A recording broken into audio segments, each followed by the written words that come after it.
Hello, and welcome to today's book chat.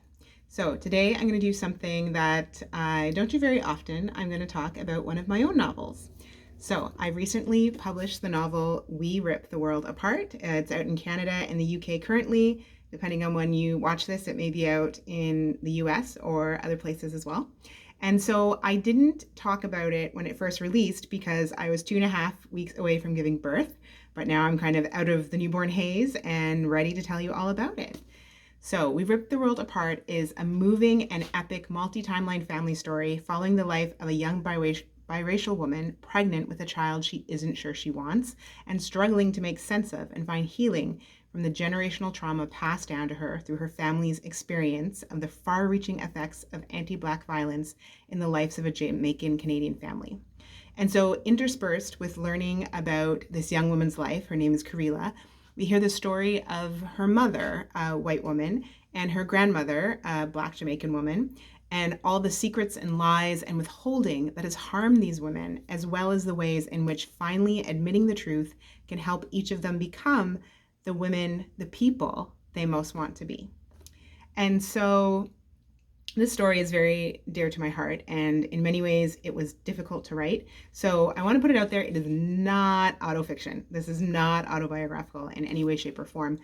But the kind of the geographical journey of the family in this story very much parallels the geographical journey of my own family. So, like the characters, my parents met in Jamaica and they married there and had their first two children. Actually, though in the novel it's only one child that they have. And then, following the urban warfare in Jamaica, which was very politically charged, they moved to Toronto, where shortly afterwards there was another type of war, a war on drugs, that in many ways was a war on Caribbean men. And so they watched their mixed race sons, in this case, growing up during that. And then later on, so when actually I was a teenager, they moved to Atlantic Canada and experienced in a rural community just some of the awful racism that comes from, I guess, ignorance. And so throughout the novel, there certainly are places where I was able to draw from experiences that I've had or my family has had. But again, it's all fictionalized. But still, it's really important to me. There, especially the exploration of biracialism. It's something I never really talked about growing up, and something that I haven't read much about. And if I did, it was written in a way that really didn't reflect my experience whatsoever, especially where I wasn't able to be strongly connected to the Black side of my culture growing up. And I've heard from a number of mixed race people that this book really spoke to them and really speaks to the biracial experience, not just, Black and white, but different mixes. And hearing that has been one of the most exciting things about releasing this book into the world, because I was nervous. I was nervous that my experience would be mine alone and that it wouldn't reach out in the way that I hoped it would.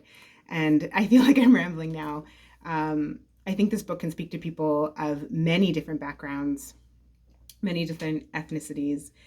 And I think most importantly is because the search that the main character Karila is going on is a search for belonging, a search of trying to figure out who she is and where she fits in the world. And I think all of us have experienced that in some way or another, even if it's simply, in junior high and you're trying to find your clique, for lack of a better term, your people, just who you are and who you want to be and how that affects the way you walk through daily life. So again, We Rip the World Apart. You can head to my website, charlenecarr.com, where you can learn more about the novel, where you can find out where to buy it or pre-order it if it's not out where you live yet. And yes, thank you for your support. And I hope if you pick this up, you love it. And if you do, please tell me. You can reach out to me through my website, through Instagram, Charlene Carr Author, or write a review. Please write a review no matter what. That means so much to us as authors. Bye.